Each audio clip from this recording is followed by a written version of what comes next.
kind of wrap up a couple sets of notes today.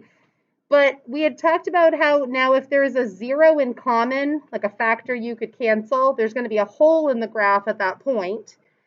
So if you notice on 1, 3, and 4, your first step is that you have to factor the numerator and denominator. So it's good practice for the polynomial part of your test, being able to factor. That's one of the big ideas.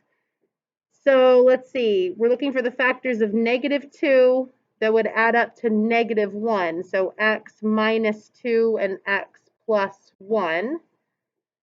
And then it looks like the denominator is just a greatest common factor problem.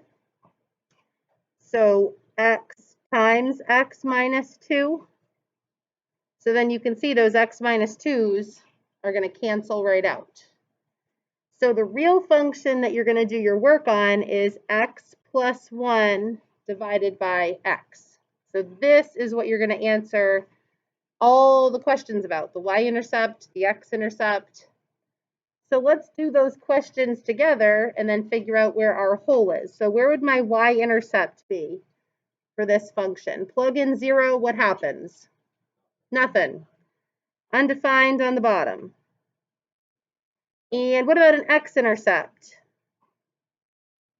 for this problem? Where is the, -1 makes the numerator 0.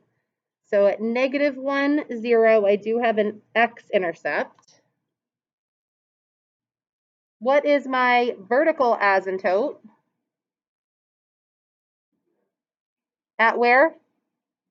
At 0, because if I plug in 0, the denominator will become 0. So vertical line at 0. And then lastly, I compare the powers of the numerator and denominator, and who wins? They're both linear functions, x to the first power, so I look at the coefficients of x, so 1 divided by 1, my horizontal asymptote is at 1. So there's my horizontal asymptote. So now let's locate our hole before we graph this so that we can make sure we go through the hole. What is going to be the coordinate of the hole? So where was this original function canceled out that it was undefined? At 2. So at 2 comma something, I'm going to have a hole. And if I have an x value, I plug the x value into my function over here and find the y value. So I'd have 2 plus 1, so I'll have 3 in my numerator and just 2 in the denominator, so 3/2 or 1.5. So I'm going to plot the hole at 2 comma 1.5. And actually, that just figured out for me where that other region of the graph is. So I don't have to like plug in another point. I just know that this elbow is going to go through that part of the hole, and then this elbow is in this bottom region. So sometimes the hole can count as your additional point, and it'll save you time. You don't have to plug in something else. And then I wanted to show you number 3, because some of you that are struggling with factoring in the box method, if you know there is a hole, like I might not tell you that there is a hole, but if the question is like find the hole, something has got to cancel. So don't you think that the 2x minus 1 is going to show up in the denominator? So kind of you could shortcut your factoring. And if you know that 2x minus 1 has to be one of the factors, then you could just figure out what the other factor is as like a shortcut. Because a lot of times these rational functions, something might cancel out. So what would the other factor have to be? 2x times x, right, is 2x squared. And then to get my last term, it would have to be -1 times -3. Then I should verify that the outer plus the inner does add up to the -7x, and it does. So probably 50% of the time, you could do a shortcut of a factoring trick like that. Sometimes it's going to work, and sometimes it's not going to work. But see how the 2x minus 1's cancel? Be very careful with how you write your new function. You really have 1 over x minus 3. The x minus 3 is still in the denominator, and you put a 1 in the numerator because anything divided by itself is 1. So now that we got that one in factored form, why don't you answer the questions using your note card for practice? What's your x-intercept or y-intercept, x-intercept, vertical asymptote, horizontal or slant, and your hole?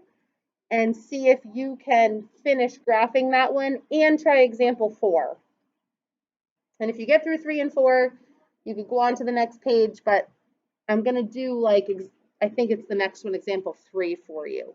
So try 3 and 4 the rest of the way. Or call me over if you have them for the video sake here. So my y-intercept should have been at -1/3. My x-intercept, there was nothing because I had 1 in the numerator.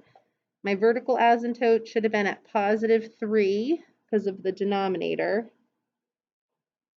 And let's see, the denominator wins, so y equals 0 is here. And then the whole should have been at +1/2. And then you might, this would be one that you could probably use a calculator for to find the whole. It wouldn't be on your quiz like this because you'd have to take 1 and divide by parentheses 0.5 minus 3. It comes out to -0.4. So at 1/2, we're at -0.4. So here's kind of that elbow. So it goes through the y-intercept and through the hole. I could plug in +4 and see what happens. It looks like 4 minus 3 is 1. So 4, 1 is my coordinate up here. So that elbow is in that top right part for number 3. All right, I'm talking through for number 4. I got, and you know, I probably won't give you some nasty fractions and stuff on the quiz. I'll give you pretty straightforward ones, but I got -10/6, which is -5/3. So it's down here on the y-axis between -1 and -2. And then my x-intercept from the numerator was at 2. My vertical asymptote from the denominator we already said is at -2. And then I stripped the coefficients of the linear function. So 5/3 is between 1 and 2. And this just connected here. So I just plugged in the number -3. And you could do that with a calculator too, or just, I guess, mental math. But it was at 8 1/3. So you end up not seeing the whole because the asymptote is already representing that undefined value for number 4. So I'm going to skip number 1 on the next page. I just want to show you 2 kind of funky things that happen, just in case you see them on the homework questions. I can't remember how challenging the homework questions are, but they're on rational functions, so use your note card to practice. You don't have to finish this worksheet, just the 1F homework. But I wanted to do 2 and 3 as kind of our wrap up because, you know, A, B, C, D, E, F is just representing like all the steps, you know, y-intercept, x-intercept. I thought I gave you a different version of this that I updated, but I guess I didn't. So what happens when we factor this out? This is difference of squares. We get x minus 2x plus 2.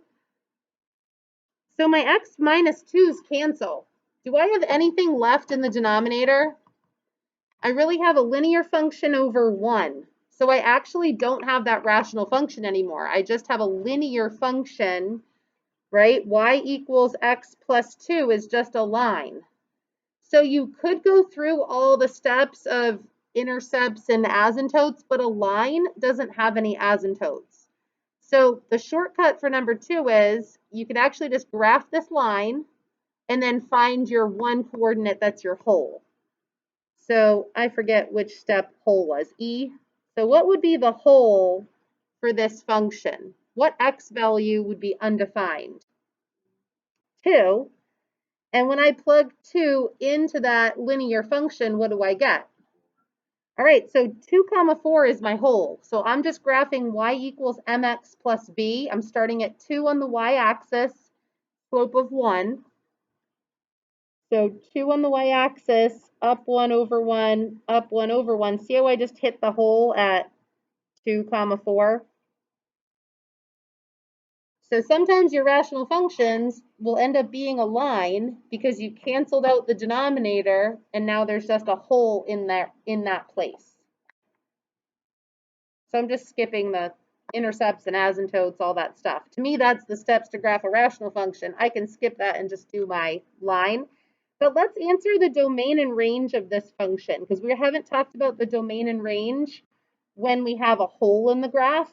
When you scan from left to right your x values, see how you do have an undefined value at 2? So x can never be 2. So your asymptotes and your hole affect the domain of the graph, and then your asymptotes and your hole also affect the range. So I have a missing y value at 4. So y on this graph will never be 4. I skip right over that y value, and then I keep going in each direction. So domain and range is affected by holes and asymptotes. And the last question I wanted to show you was number 3, because I don't remember if we practiced combining fractions yet. I think we didn't get to page 20. 20 has a warm-up question on it similar to this. I'm not going to put one like this on your quiz when you have to combine the fractions, but there might be one on your test. So I wanted to review from Trig. If you have two fractions, this is -5 over 1, how you combine using a common denominator. X plus 3 is a factor and 1 is a factor. They both need to share the same factors. So I have to multiply the right fraction by x plus 3 over x plus 3 so that my common denominator is x plus 3. Now I need to distribute my numerator. This is a -5 times x plus 3, and I still have this 1. So I really have 1 minus 5x minus 15 in my numerator, right? -5x minus 15. I had a 1 over here. So my new numerator in standard form would be -5x. And then I have a 1 and a -15, so I have a -14. So there's no hole. This is just kind of a funky situation where to answer these questions, you need to get to this step first. All right. So if you want to try to finish up 3 or at least answer the first couple questions, we're going to do 1, 3, and 4 kind of as a warm-up before our quiz tomorrow. So maybe take like 2 more minutes. Maybe just see if you can answer the first couple questions. We already said there's no hole. If you want to wait till tomorrow to do the graph for F, G, and H, that's fine. So your only homework is to do 1F. Make sure you do the bookwork 1F. And I'm going to write down, we're going to do 1, 3, and 4 as a warm-up before the quiz.